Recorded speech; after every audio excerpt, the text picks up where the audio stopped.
They were small gray creatures with large heads. They were small gray creatures with large heads. They were small gray creatures, large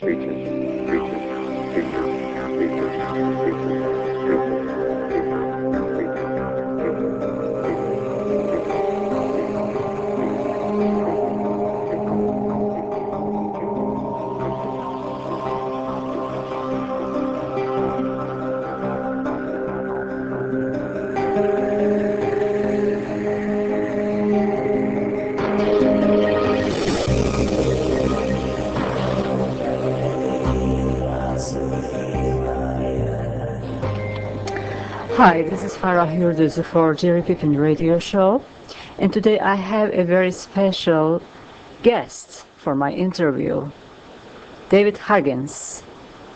He's an artist, he's a very special painter, and also he's an abductee.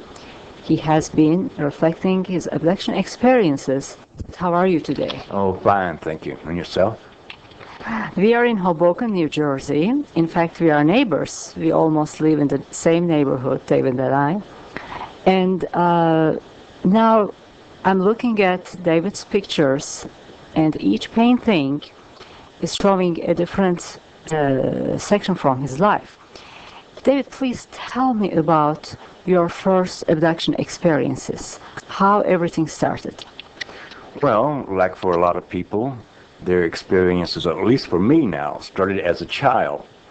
And when I started learning more about these experiences from other people, it seems that their own childhood was filled with UFOs or lights or little men in blue suits. And mine started when I was about 8 years old. I was living on a farm in Georgia. And one time I was playing around the base of a tree. I heard somebody said, "David, look behind you." And I turned around, and there was this little hairy guy with, well, I can say glowing eyes coming right toward me. I jumped up and headed to the house. And I happened to glance back behind me. He had turned around, and he was walking back into the woods. So did you see any flying saucer, any object around? Not at that time. Not at that time. I just saw that little hairy guy. And talking about scaring the hell out of you, he did. I had never seen anything like it before in my life. How small was that? The little hairy guy, I would say he was about maybe 4 feet tall, somewhere along in there. So do you think that he was the one speaking to you? I have no idea. I just turned around and I was gone. I didn't wait. I wasn't going to say hello or anything. I just let out a yell, and I was gone. Did you tell to your parents or to your brothers, sisters about this incident? Not this incident. After certain other incidences began, I started telling my parents that there's something out at the barn. I don't know what it is. And it got to the point where they would go out there would be nothing there, and I'd wind up getting a spanking for lying. What did you see in the barn? The insect-like being. Can you tell me about them? Well, my first experience was rather extraordinary in that I was out at the barn, and I heard some movement in the back, and I went through the barn, I looked out the back door, and there was this insect-like being right there beside the barn. And I was just like shocked by what I was looking at. He somehow sprayed me with some type of blue liquid. And I remember it bubbling and turning to steam on my clothing, and it just evaporated very quickly. Mm-hmm. And that's when I ran to the house saying, "There's something out at the barn." So did they say that blue color strange subject on you? No, it evaporated extremely quickly, very fast. And then what happened in the later years?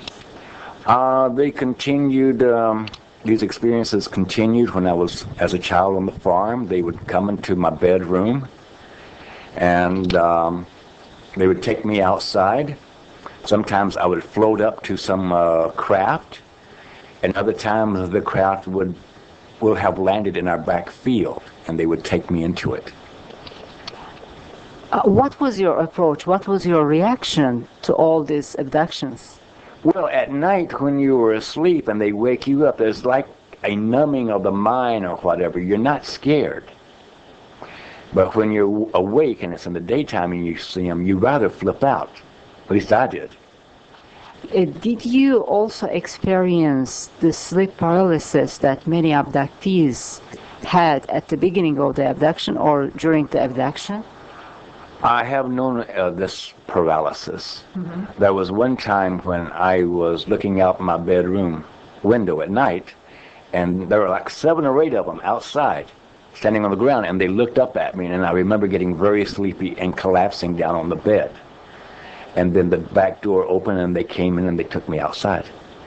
How many different types of aliens, extraterrestrials you saw so far?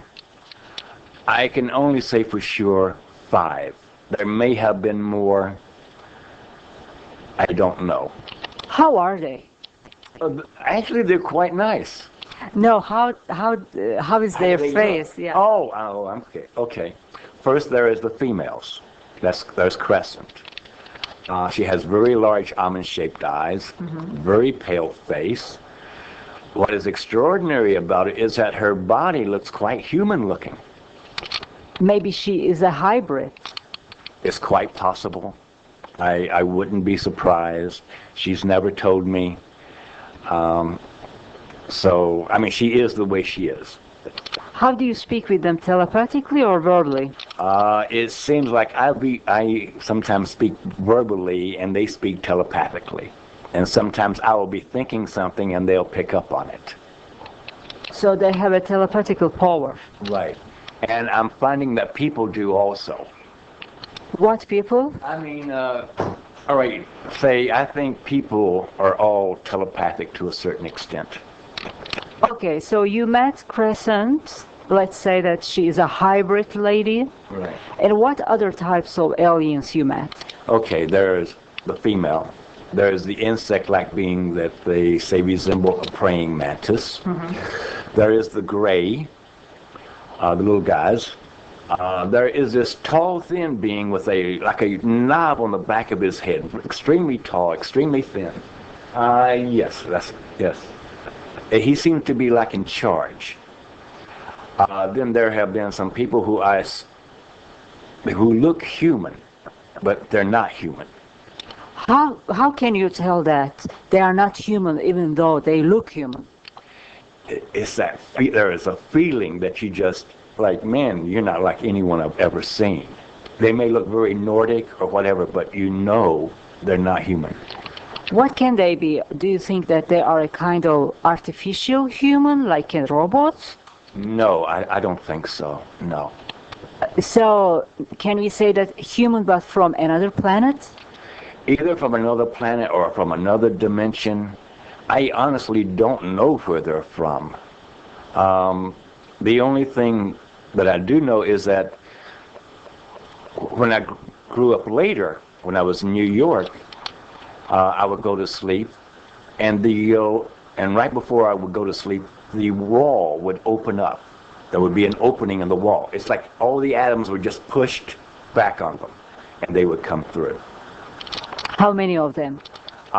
Usually, I would say 3, 4, maybe a couple of the insect-like beings, the woman for sure, a couple of grays, and even the little hairy guy. So, did they ever tell you why they have been abducting you, why they are interested in you? $64 question. I have no idea. I really don't. It's like there are times when I wish they would show up and I say, please, sit down and let's talk. I want to know.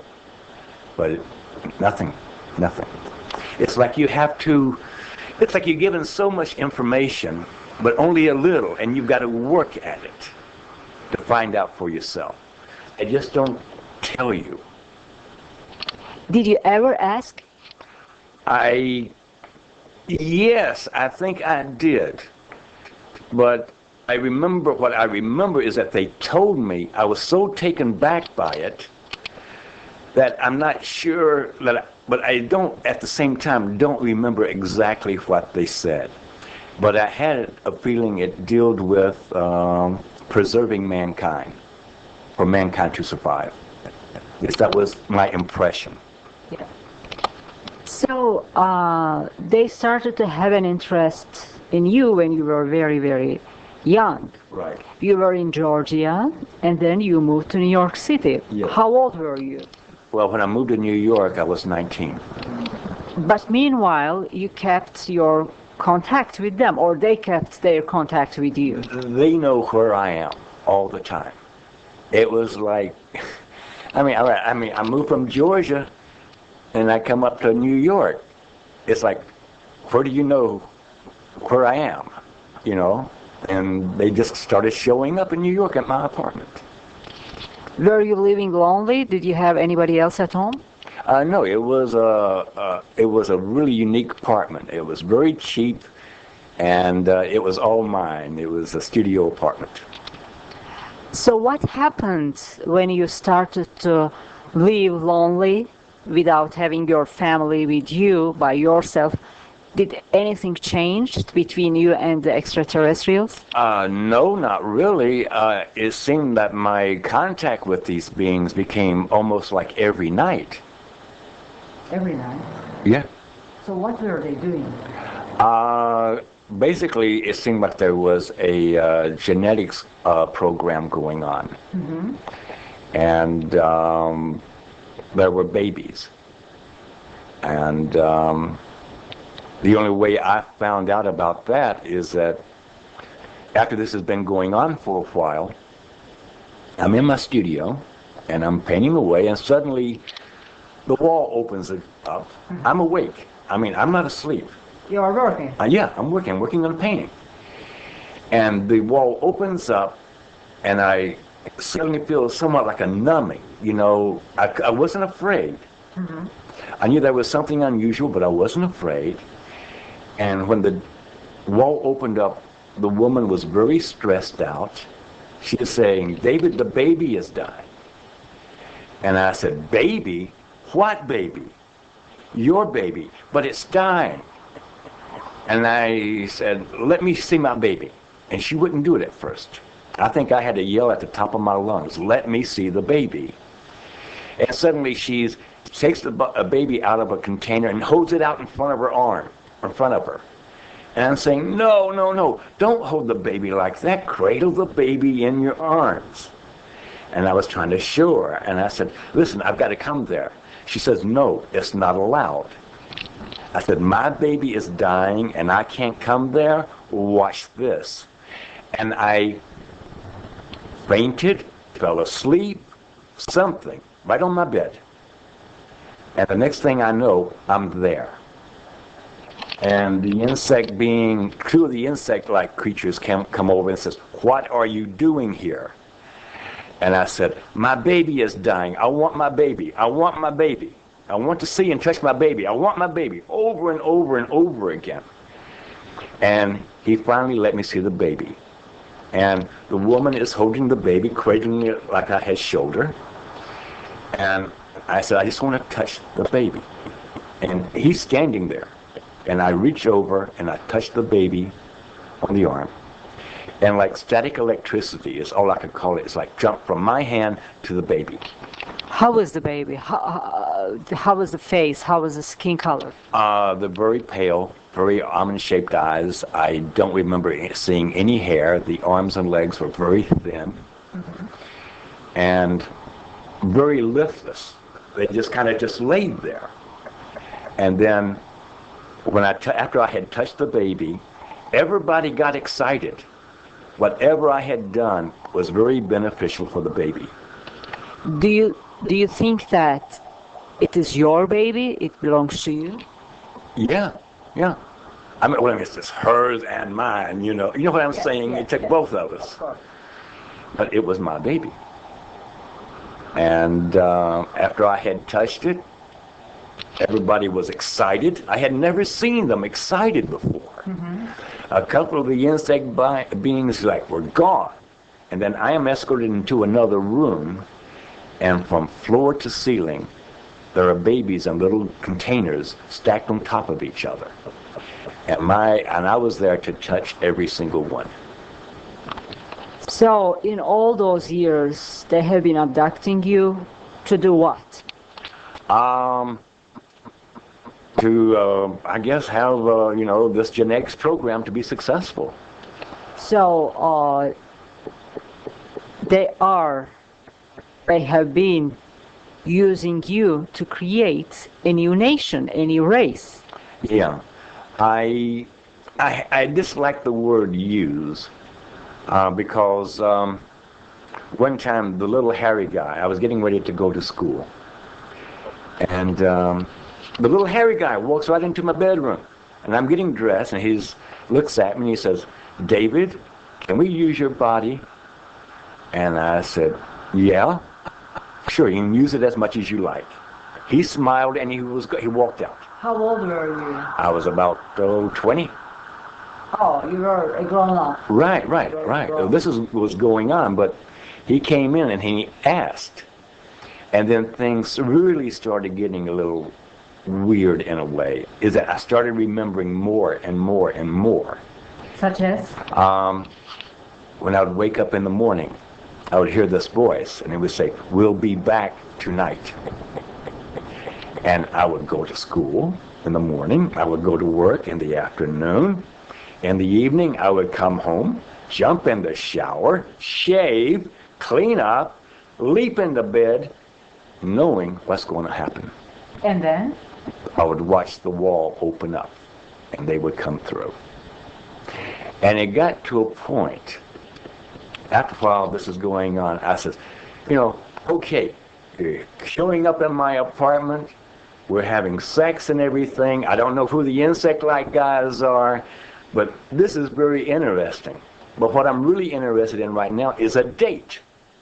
I said, this is getting a little boring for me. How about a date? With Crescent? With Crescent. So it was a real relationship? A relationship was being formed. In a way, it's kind of funny when I think about it. There was this girl I knew at the Art Students League. Her name was Adel. And we were starting to go out, And one day I come into the league, and Adel isn't there. She works in the office. And I asked a friend of hers, "Where's Adel?" He said, "David, didn't you hear? She moved back to Canada." And I said, "What are you talking about?" "Yeah," she said, she woke up one night and there were these little beings all around her bed. And she jumped out of her bed, ran outside screaming. She wouldn't go back inside until somebody would look. They didn't find anything. But she packed up her bags and she went back to Canada. How do you explain this? What was going on between me and these beings, they didn't want any interruptions. And I just said, "Sorry, Adel, but they scared you off, I'm sorry about that." But that's what happened. But now you are married more than... No, I didn't get married until I was 30. Yes, I mean, now you are married and you have a son. He's 20 years old. Yes. So what was their reaction to your marriage and having another child from a human life here? There was a point where I was left alone for a number of years. Oh, really? Oh, yeah. As far as I know, they left me alone. 10 years, maybe? Yeah. They gave me a date when they would show back up, when they show up again. And that was supposed to have been August 17th, 1987. Mm-hmm. And sure enough, they showed back up. So did they blame you because you got married, you had a child? Like, David, it's time for you to live your life. Mm-hmm. It's like you're going to forget about us. Okay. Except for that date. I never forgot that date. And they came back on that day? They came back on that date. So do you share all these experiences with your wife and with your son? My son, yes. Janice, a lot of times she doesn't want to hear it. And that's... But she knows. She knows. But that's all right. I don't ask her to believe it. I don't talk about it in front of her. I will mention it occasionally about a new painting or whatever, but that's it. I don't go into it very deeply with her at all. In fact, she says, I don't want to really know. And that's the way I leave it. And did you ever meet with other abductees like you? Maybe they didn't have so much interesting experiences, but there are other abductees all around us. Right. And sometimes we meet them, sometimes we share experiences. Yes. Did you? Yes, I did. When I started remembering everything after August 17th, I was going around and I was to some UFO meetings, and I was talking to some people there, like you. I met you at a UFO meeting. Yes, that's true. But that's about it, really. So, are you still in contact with them? Mm-hmm. Yes, I am. So not as often or as much anymore, but I am still in contact. Like with the painting concerning the Biru. Can you tell me about that story, please? Well, I was at work. I work at a deli, Lisa's Deli, and in the evenings we have a lot of deliveries. And one evening we were very busy. The television was on for the customers. And I have like maybe 3 orders in my hand. I'm walking past the TV and I hear this news program about a meteor hitting in the northwest someplace. And instantly I hear the words. And at the same time I see the words. What was weird, that was kind of weird. But I saw and heard the words at the same time. And it was, Nibiru is back and it's throwing rocks. Click, that was it. And then it would come back over the next couple of days, and it didn't stop until I did the painting. And that was basically it. Yes. So now let's speak about your alien extraterrestrial friends, companions, whatever. Or family. Liz, I think I'm thinking when it comes to humans, we have far more in common with these beings than we know. How? I think we're like part of them in a way. I think they need us as much as we need them. There is a certain affinity with these beings. Yes. And people say, I have found them to be friendly. I have found them to have emotions, maybe not as intense as ours. But I think these beings have been with us for hundreds, if not thousands of years. So, who is visiting you now?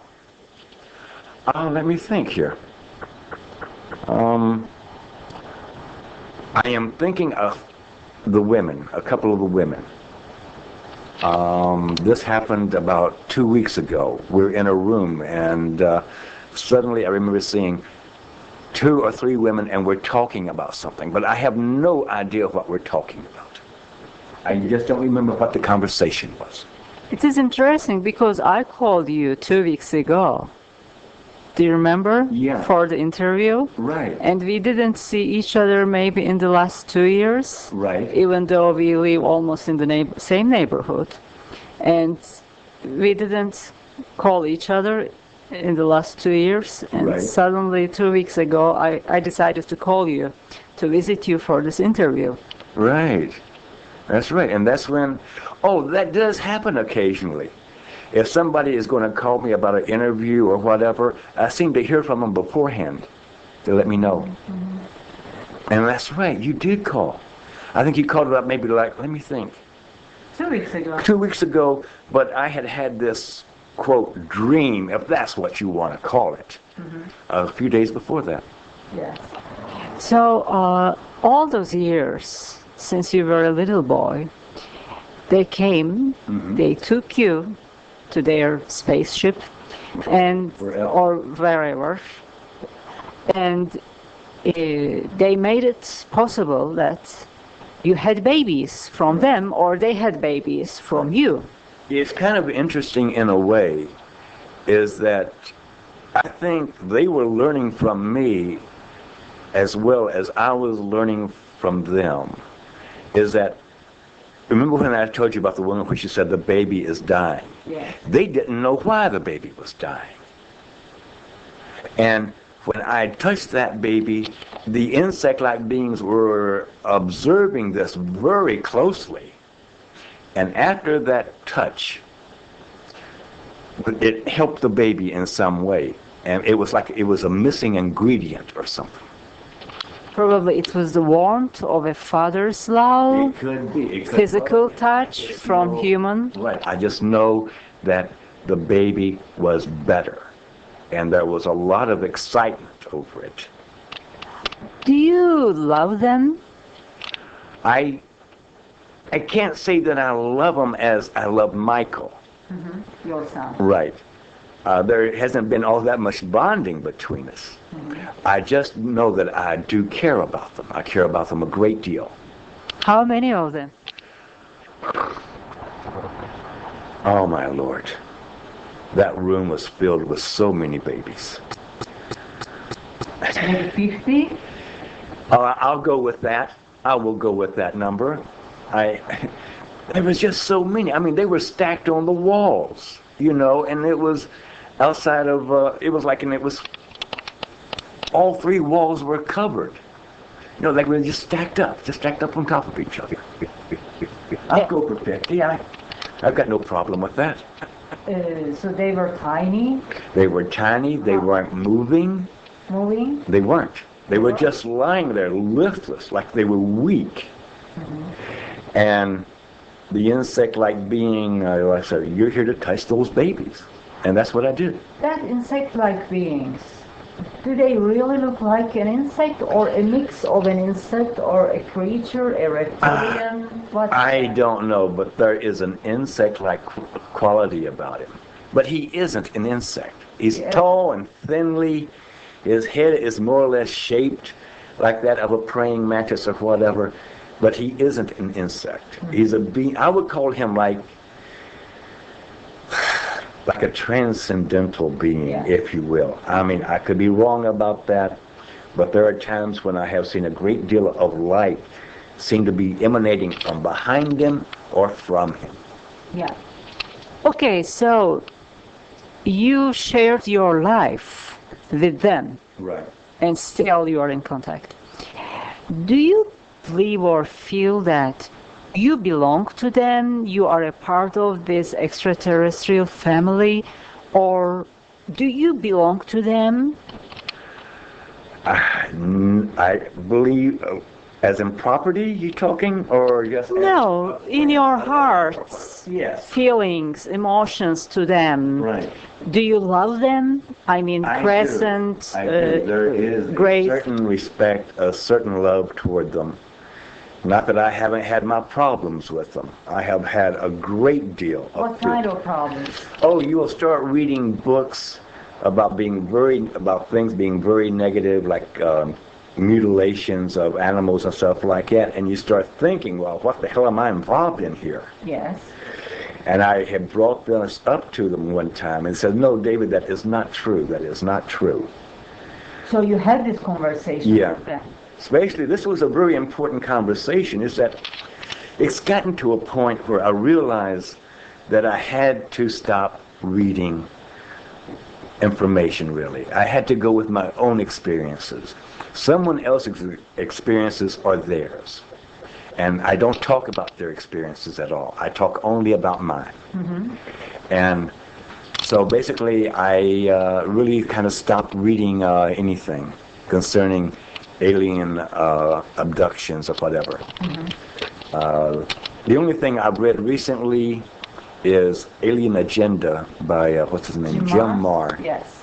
I find that a very interesting book. And there are just certain things about it which I am comfortable with. Or I should say, things about it which I'm not comfortable with. Such as? Nibiru. Okay. I would love to get Zachariah Stitchin's take on this in regard to what was discovered a couple of months ago concerning that planet. Yes. I would like to know the perigee of that planet, Okay. where it goes around the closest part to the sun. Does that perigee include the asteroid belt? If it does, Earth could be in a shooting gallery. And That's the reason why I still think about what occurred at Lisa's.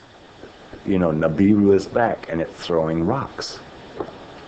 Well, Yeah. also lately, earthquakes in several places and floods. All these things. I hope they are not the symptoms of a huge disaster. So. I'm hoping so too.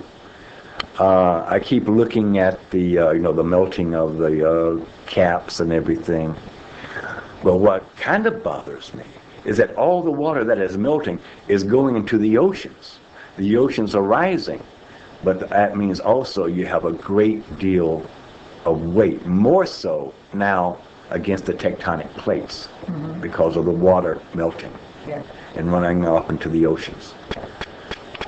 And once again, if we go back to your abductions, I'm sure you heard about implants. Yes. And what about you? Do you believe that you have or you had implants? There was one time I remember I was with the woman. This is when I was a kid now, all right? And I was with one of the little grays. I remember having a little conversation with a little gray because he was my height. And I asked him if she was his mother. And he just smiled. But anyway, he took me over to the woman, and there was a small, thin rod that she was holding in her hand. It kind of glowed. And then I felt her grab a hold of my head and force my head back, and she inserted something up my nose. And then I remember thinking, you hurt me, that hurt. And she was saying, it's going to be all right. And then the pain was gone. And then the next morning when I woke up, the whole nostril was filled with dried and caked blood. You know what? Some abductees, most of the abductees, have heavy nose bleedings generally in the next morning of the abduction. Did you have? Oh, yeah, it was filled with blood. But it had caked, but it wasn't bleeding. No, not only in that case. I mean, before or after that case. I have had nosebleeds, which were pretty scary at times, but it would stop. It stopped. Oh, did you ever speak any of the abduction researchers in the UFO community? Because there are some lead names, important people. Well, I spoke to Bud Hopkins. Yes. This is right after I was beginning to remember everything, where I was like a bowl of jello. I was so scared. I was just like shaking all over. And I had done paintings and everything, and it's just like I wanted to get in touch with someone to speak to him about this. And I went to see him. And he was just interested in the photographs of the paintings that I had done. He was asking me questions about them. It's like he really didn't seem to care about me too much. And I had been warned about him. They were these beings knew that I was going to go see him the next day. And they seemed to be, well, go see him, but don't expect too much from him. Did you ever try hypnosis to remember your experiences? No, I never did. What happened is that I seemed to have been directed, that I was going crazy when I was starting to remember everything. And memory would start flooding. No, let me go back. I just knew at this time something was wrong. I didn't know what it was. But I would creep around the house. I would be scared for no reason. I would be apprehensive. I would yell at Michael, which I had never done. Yes. And I happened to go out for a walk. I just had to get out. I had to go for a walk. And I was walking by a bookstore. I walk in, and I walk right back to the bookshelf, and there is Bud Hopkins' book, Missing Time. Okay. I flip it open, and it falls to the chapter, Other Women, Other Men. And I start reading through that chapter, and I get to the point where this guy is having a relationship with a woman with black hair and large black eyes. And then I say, oh my God, here's the woman I never told anyone about. And then memory upon memory upon memory started coming back to me. And then one night, I'm with these beings, and they say, let David do paintings. And that's what I did. And the very first painting was so hard to do. I was so scared. And then I just took a deep breath one morning, worked until about late that evening, and I had finished the painting. And that night, I went to bed, and I had the best sleep I ever had. It was so wonderful. And then I just started doing the paintings after that. Yes, when you mentioned about sleep, do you sleep in the night? Do I sleep in the night? Yes, generally. I stay up late, as a matter of fact. How late? 1 o'clock, 2 o'clock, I'm either painting or I'm writing or that's about it. Usually if I'm up late, I'm working. Yeah. Because most of the abductees, again, they have problems about going to sleep, going to bed in a normal nighttime. I just know that I'm a night owl.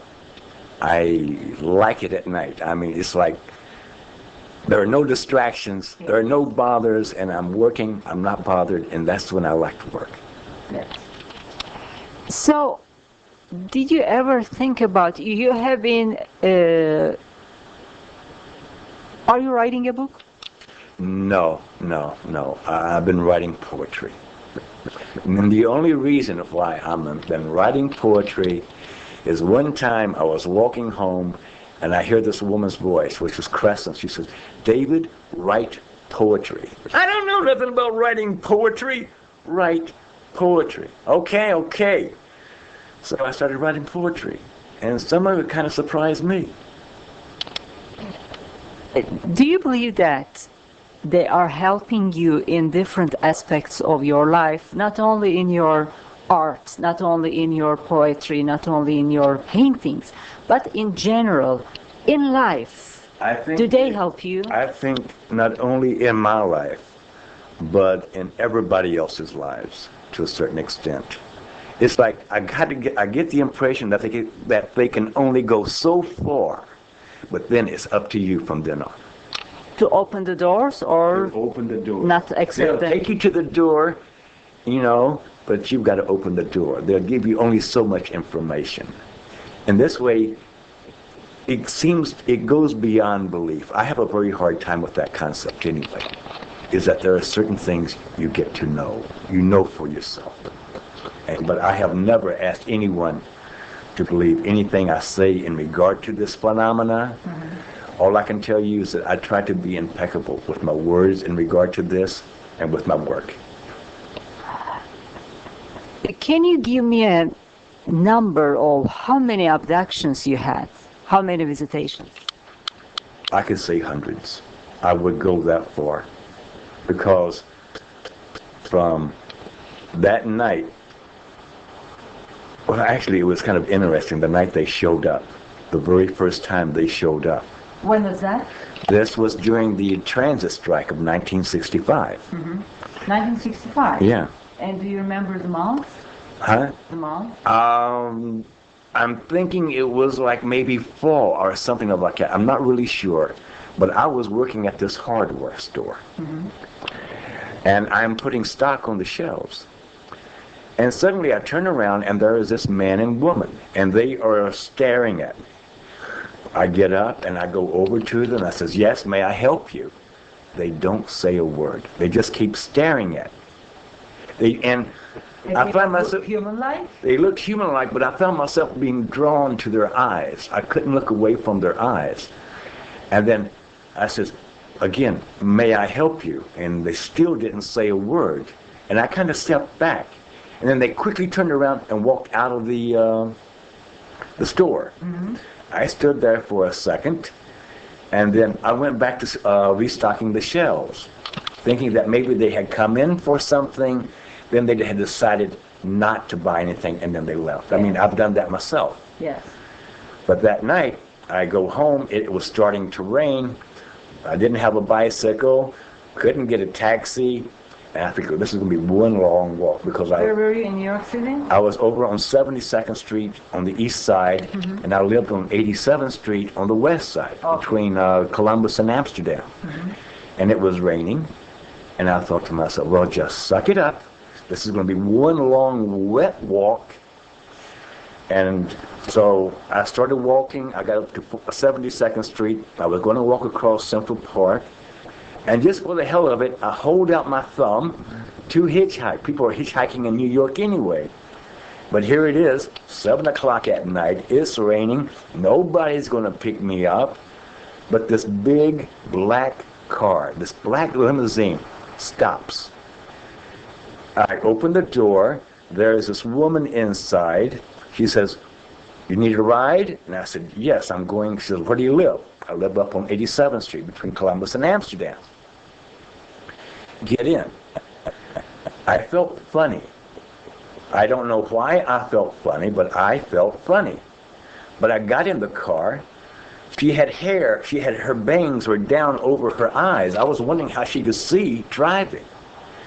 And she asked me what I was doing. I said, "Well, I study art, and I work at Manhattan Hardware, and this transit strike really is a problem for everybody." And so anyway, she drives me to the house. And I thank her. And she doesn't say a word. She just looks at me. She was the only one in the car? I had a sense that there was somebody in the back seat, but I didn't turn around and look. Mm-hmm. And I said, "Well, thank you very much for the ride and everything." I close the door and I go to the apartment. And I get ready for bed, and that night I had this weird dream. I see this woman's face. Her eyes are closed. She has black hair, but her eyes are closed. Very pale face. She's coming toward me, and then that's it. I don't remember anything else. That happened a few times.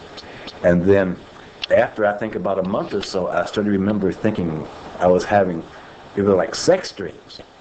But the problem is, though, I hadn't ejaculated on the sheets or anything. And I couldn't understand it. And then slowly things began to happen a little bit at a time. How old were you then? 19, 20, 21. I guess they first communicated with you when you were a little boy, since you were 8. Yeah, they it's like you. Yeah, it's like step by step. Yeah, it's like there's a step by step process, a progression. Yes, the progression. And after you were 19, 20, they started to have this make babies like right. you. Yeah, listen, it got to a point where I would know that they were going to show up that night, and where people were going out to bars hoping to get lucky, I was going home getting lucky. I mean, what can I tell you? I mean, I would even try to make it romantic. I mean, it got to that point after a couple Were they years. romantic, or was Crescent romantic? I don't know. I think she didn't know exactly what it was. I guess they had a professional approach. Very professional Yes. at first. Very scientific experiment. Right. But there got to a point, listen, can't you stay for a while? Do you have to keep going back to the opening? Does it have to keep closing up? Why do I got to stay here? Can I see what's on the other side? And there have been a few times where I have gone through the other side. I have gone through that opening. And there were other people. Okay, so you saw other people. Oh, yeah. Yeah, there were other people there, or there were other beings there. But mainly, I only remember those 5 beings. When you say other people, other humans. There were other humans. So tell me about them, please. They seem to be like, being inspected, or, Women, men, children? men and women, like they were giving the examinations, stuff like that. Mm-hmm. And that would be about it. They would be talking to them. I don't know exactly what they were saying. It's like, if you're going to be there with them, you're there for a specific reason. But I remember one time you mentioned me that when you were in the spaceship, or when you were taken to their place, Right. you saw a copy of yourself there. Yes. Another man looks like you. Right. It was a younger body of me. So I have a body there. Now, I know this is going to sound weird. I mean, I know how weird it sounds. Wait a minute. When was the first time you saw your copy, your body, your copy? I would say 1990, somewhere along in there. The first time I would, it's a younger me. And I look about 19, 20 years old. The body looks like about 19 or 20 years old. Okay, was he walking, talking? No. That body doesn't move until I'm in it. That's the only thing I can tell you. It's a lifeless cadaver. It's a corpse until my soul's energy, if you will, is inside it. And then it becomes... How does it happen? Do you touch it? I think the insect being has something to do with that. Okay, let's try to reenact the scene. Okay, all right. You are with them Right. in the spaceship, Right. and your copy, your body, is on the table sleeping. Right. What do you do? I would lay down on something else, and I would go out. And then the next thing I know, I would wake up, and I'm conscious in this other body. And do you see your older body? The old man himself laying there on the bed, on the couch, or whatever it is, the table. And that's me. But I'm in my late 50s, and here I am in my 20s. It's a weird situation. Okay, this is very rare. This is very interesting. It isn't that rare from what I know. I know a few other people who have bodies also. Okay, copy bodies. Yes. Copy bodies. So, is it always in this way, or sometimes they use that copy body? They use the copy body. All the time? I'm not saying all the time, but I would think most of the time. Most of the time. It's like, all right, I go to bed here at home. The next thing I know, I wake up and I'm there, but I'm in another body. Okay. And from what I can tell, and from other people whom I have spoken to about this, they have a similar situation. Do you...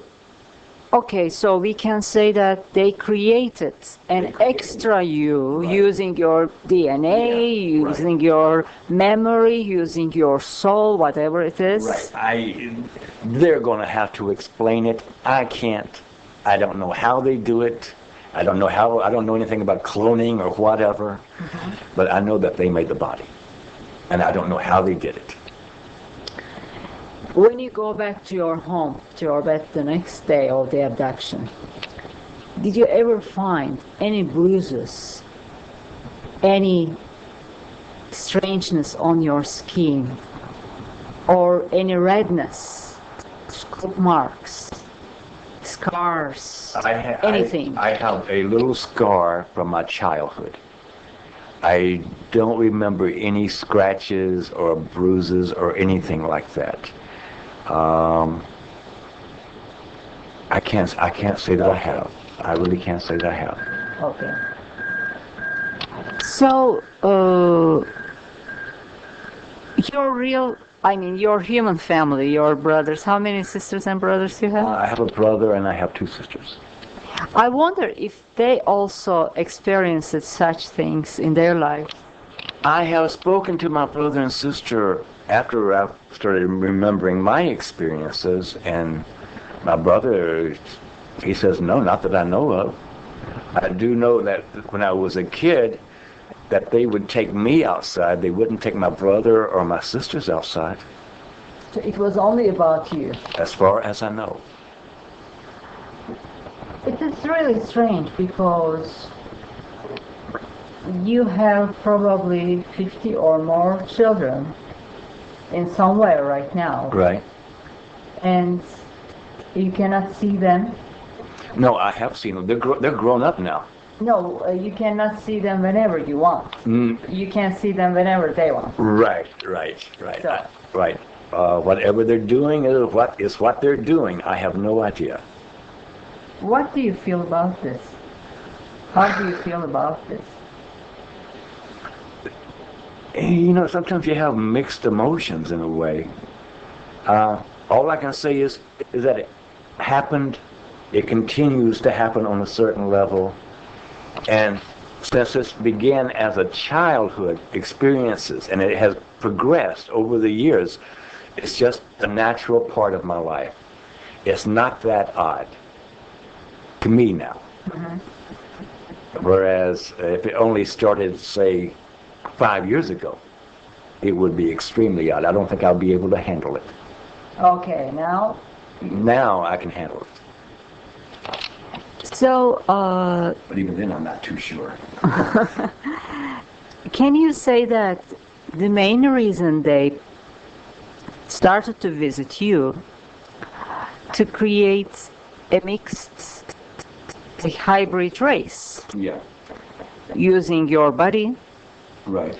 and using Crescent as your mate? There were some other women also. Oh, also, can you tell me about them? Well, in one of the paintings, where I was in this room with all these women. Yeah. There were all these women. And the tall, thin dude comes in and he says, and he's a no-nonsense guy. When he says something, it's done. You're going to do it. You just got to catch up to it. It's already been done. You've got to catch up to it.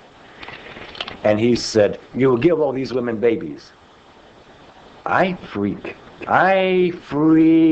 out. And I'm like, oh, what? Make love with all these women in one night? And I'm going hysterical here. I am literally going hysterical here.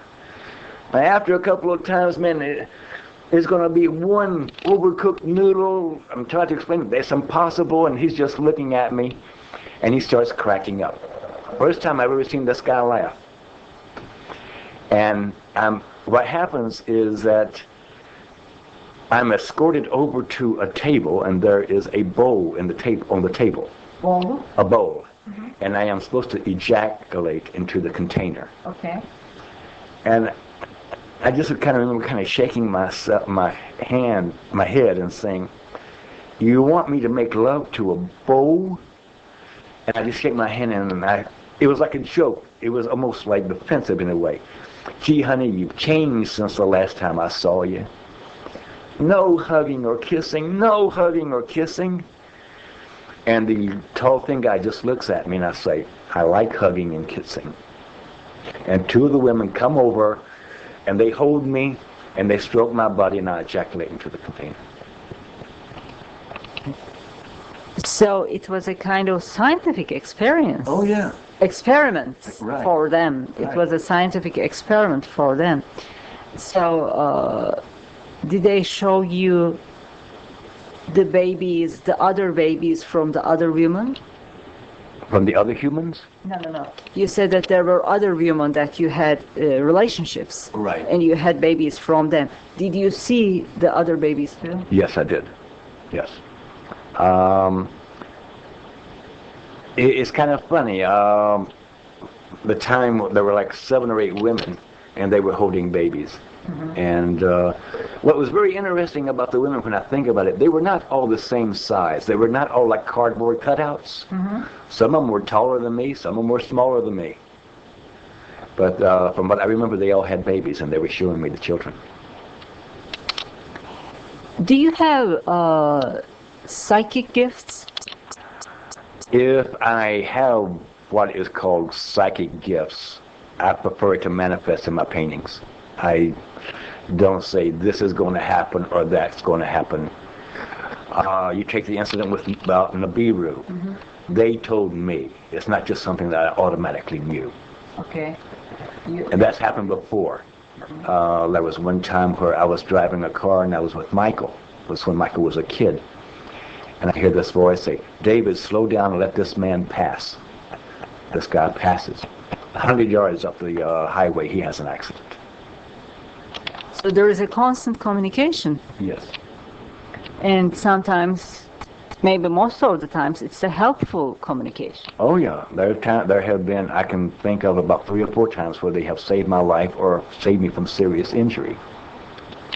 So they are guiding you, in a way? In a way, yeah. And can you say they are controlling over your life? I can't say that they control my life. Is that they left me alone after a while. They were, you know, I mean, it's like you have free will. I mean, I kind of wonder sometimes if this little Harry guy, let's just call him Harry, all right? When Harry came into my room and says, David, can we use your body? I wondered what would have happened if I had said, no, you can't. You know? But it didn't work out that way. I can't say they control me. I think, if anything, they have helped me more than anything else. But only up to a point. Only up to a point. And the rest of the time, it's up to you. What is your, what do you think about religion? I think, in general? I think religion is a very dangerous thing. I see too many people dying in the name of God, that God just doesn't mean anything anymore. I mean, you take it today with Bush and the religious far right, what's going on in Iraq, and it's like, I'm sorry, man, if this is God, I don't want to have anything to do with it. So, since you were young, were you a religious person in general, or you started to change your point of view after years? I started changing my point of view. I mean, when you suddenly find yourself in another body, you know, you start thinking about this. I mean, when I'm in that other body, I'm still me, okay? It's just as a younger me. And it's like, from what I've noticed with these beings, it's no big deal. Whereas when you think about humans in our society, it would be a big deal. But it's no big deal for them. And it's gotten to a point of being no big deal for me. I don't know what else to say except in regard to that. And also, what is the meaning of the role of the gods against or together with aliens? How do you put the contact between the concept of God, the creation of the universe, and all the races in the cosmos, and aliens, extraterrestrials? I could be wrong. Okay, I want you to know this right now. I don't think so much is that they pray or worship, quote, a deity, so much as they worship life. I mean, to me, I think if there is a God, it's life itself. And I don't know what else to say in regard to that. I have a very hard time with belief. There's always a but attached to it. And it's like, I've looked at the concept of belief in my life over the years. Like, all you got to do is believe in something and everything is going to be better. It's like you're leaving it up to someone else. That's not the case. If you want things in this world, if you believe in peace and justice or whatever, you've got to express that within yourself. You just cannot say, I believe in peace and justice, and let it go at that. Okay. So, from now, after so many years, what do you expect from your extraterrestrial friends? Because they expected you to be a part of their family so many years. And in a way, you helped them to complete maybe a scientific experiment. Right. Voluntarily, let's say. And you were important for them. Okay. So now it is your turn to expect something, to hope something from them. I don't mean a materialistic thing, of course. I mean between you and them. I would say growth. I mean to grow. I don't know whether this sounds egotistical or whatever, but I don't want to return to the earth plane again. I'm sick and tired of it. You know what I'm saying? Yes. I mean, it really was a perfect world in regards to the idea of, quote, love thy neighbor, to respect other people. No problem. I mean, this would be a beautiful world, but if this is what it's going to continue to be, hey man, I'm not interested in being born back here again. I just like, why? I mean, I'm supposed to go through this all the time when you know there is something else, and that something else is for everyone. I don't consider a single person on this planet to not be touched by whatever this phenomena is. No one is left out. No one. It isn't for a specific person or a specific people or religion or race. It's for everyone, all 8 billion people. Do you believe in reincarnation, or do you believe that there... I've been in another body. The idea of believing in reincarnation doesn't really exist for me anymore. Amen. I got another body. There is no such thing as belief in reincarnation. Okay. So, before we finish this conversation, this interview, do you have any message to them? To who? Yeah. As a matter of fact, I do. Hey, speak to fire.